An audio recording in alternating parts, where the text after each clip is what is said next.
warahmatullahi wabarakatuh. Di sini kami akan menjelaskan tentang perhitungan dengan metode khusus. Nomor 1, yaitu langkah-langkah dalam peramalan forecasting. Pembuatan peramalan forecasting tidaklah mudah, akan tetapi pembuatan peramalan forecasting tetap harus dilakukan.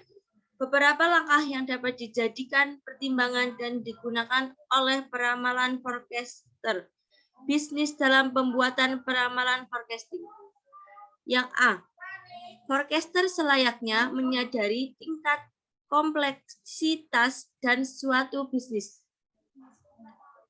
Saya ulangi, yang A, forecaster selayaknya menyadari tingkat kompleksitas dari suatu bisnis. Yang B, forecaster perlu menggeluti produk-produk yang sangat sensitif terhadap perubahan lingkungan bisnis.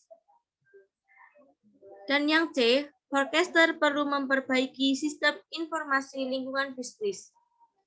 Yang D, forecaster dalam membuat suatu forecast perlu mempertimbangkan penggunaan skenario.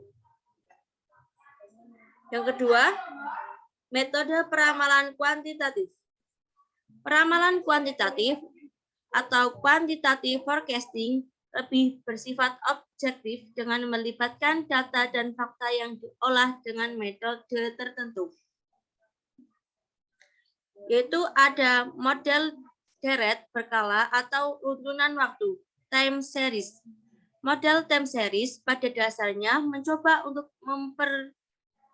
memprediksi masa depan dengan menggunakan data historis. Model yang kedua yaitu model kasual atau kasual. Model kasual memasukkan variabel-variabel yang dianggap menjadi faktor penentu kuantitas yang akan di-forecast. Yang ketiga yaitu pengembangan model peramalan. Model dapat diibaratkan sebagai cara pengolahan dan penyajian data agar lebih sederhana sehingga mudah untuk dianalisis. Terdapat 3 model. Yang A, pengujian model. Pengujian model dilakukan untuk menentukan tingkat akurasi, validitas, dan reliabilitas yang diharapkan. B, penerapan model atau hasil dari peramalan yang telah diperoleh. Dan yang C, revisi dan evaluasi. Hasil metode peramalan yang telah diperoleh dan diterapkan harus selalu ditinjau ulang, yang berguna untuk perbaikan secara terus-menerus di masa yang akan datang. Yang keempat, analisis industri. Analisis industri merupakan sebuah teknik menyusun ramalan melalui sebuah model khusus. Analisis industri ini dipisahkan melalui berbagai tahapan dalam pemanfaatan, yaitu ada 3. Yang pertama, membuat ramalan permintaan pasar agar mengenali perubahan dinamika melalui penjualan industri pada periode-periode berikutnya. Yang kedua, menilai kedudukan korporasi dalam kaitan terhadap bisnis pada lazimnya. Dan yang ketiga, ramalan kedudukan korporasi pada periode berikutnya atau kalkulasi. Dan yang kelima, analisa produk lain. Pada umumnya, analisa produk lain dipakai oleh korporasi-korporasi yang memproduksi berbagai jenis barang.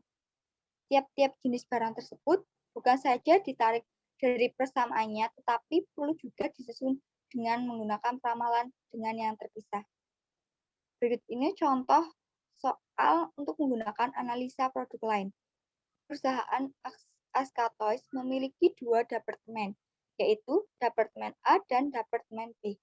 Dalam memproses produksinya, jika diketahui data-data yang dimiliki oleh Askatois pada Departemen A jumlah bahan baku sebesar 75.000, bahan penolong 45.000,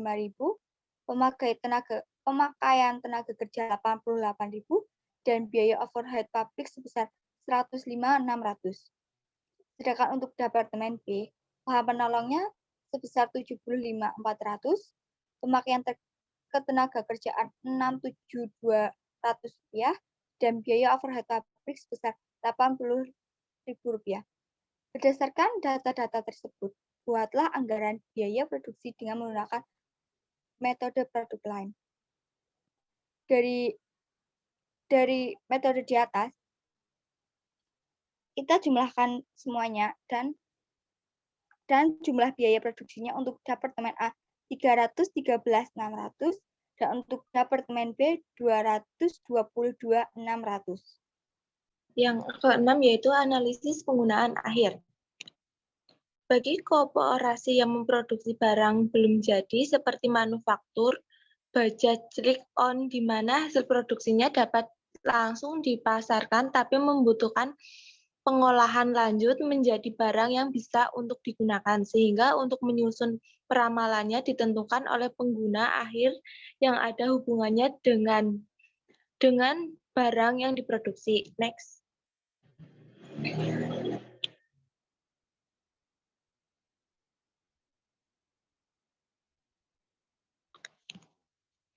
Contoh soal. Yang pertama yaitu PT Suka Makan merupakan koperasi yang berproduksi kuliner. Pada awal bulan Juni, PT Suka Makan mempunyai stok raw material sebesar 60 juta, barang dalam proses sejumlah 90 juta, dan barang tersedia dijual sejumlah 120 juta. Pemakaian produksi kuliner belanja stok raw material di bulan Agustus sejumlah 750 juta, dengan ongkos kirim 10 juta dan selama proses produksi dibayarkan upah tenaga kerja langsung sebesar 145 juta dan beban overhead pabrik sejumlah 9 juta. Di akhir Juli masih tersisa pemakaian raw material sejumlah 50 juta, barang belum proses tersisa 8 juta dan stok barang siap dijual sejumlah 25 juta. Hitunglah anggaran harga pokok penjualan PT Suka Makan dengan metode penggunaan akhir. Untuk menghitung anggaran dengan metode penggunaan akhir diperlukan 4 tahap. Yang pertama yaitu menghitung bahan baku.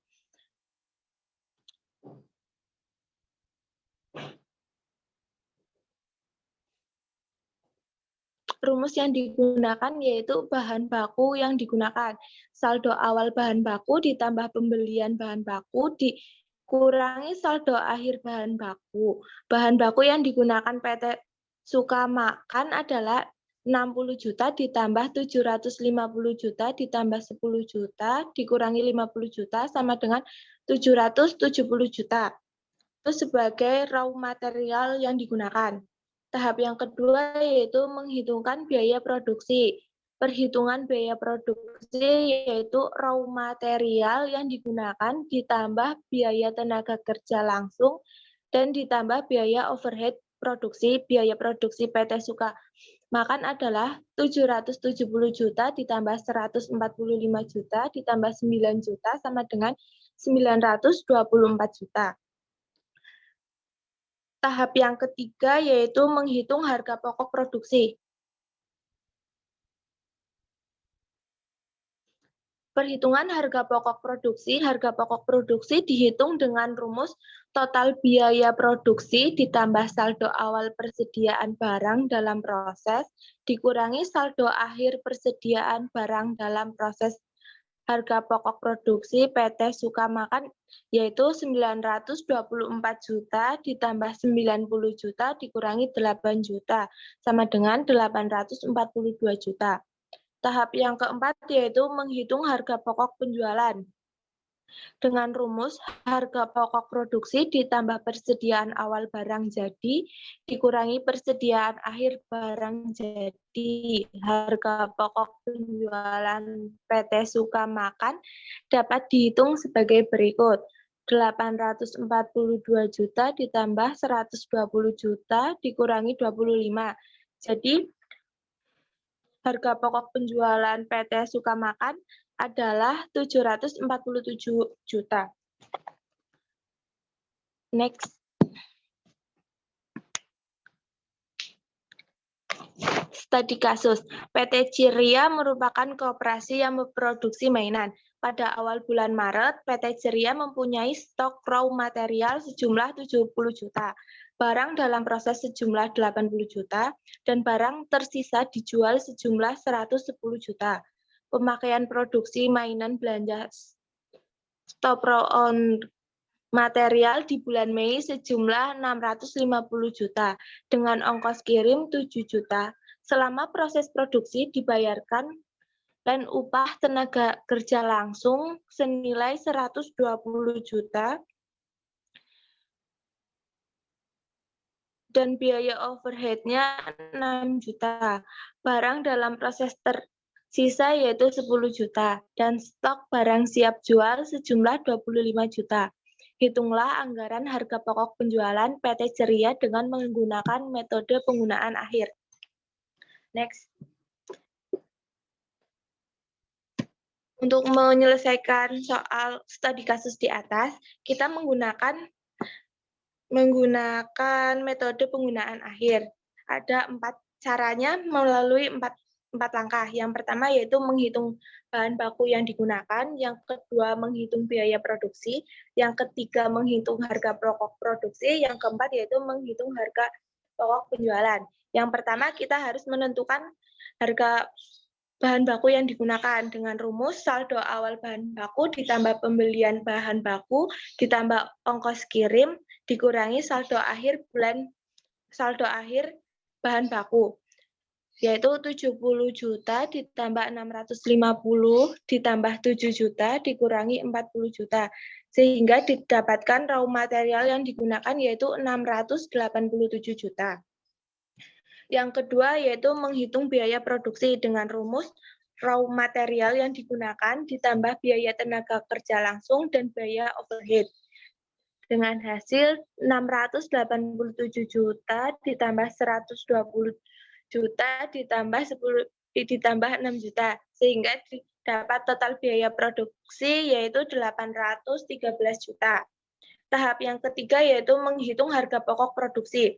Dengan rumus total biaya produksi ditambah saldo awal persediaan barang dalam proses dikurangi saldo akhir persediaan barang dalam proses, yaitu 813 juta ditambah 80 juta dikurangi 50 juta, sehingga ditemukan harga pokok produksi yaitu 883 juta. Tahap yang keempat yaitu menghitung harga pokok penjualan. Dengan rumus harga pokok produksi ditambah persediaan awal barang jadi dikurangi persediaan akhir barang jadi, yaitu 883 juta ditambah 110 juta dikurangi 25 juta, sehingga harga pokok penjualan yaitu 968 juta. Jadi dapat disimpulkan bahwa anggaran harga pokok penjualan PT Ceria dengan menggunakan metode penggunaan akhir yaitu 968 juta rupiah. Mungkin cukup sekian penjelasan dari kami, kurang lebihnya mohon maaf. Wassalamualaikum warahmatullahi wabarakatuh.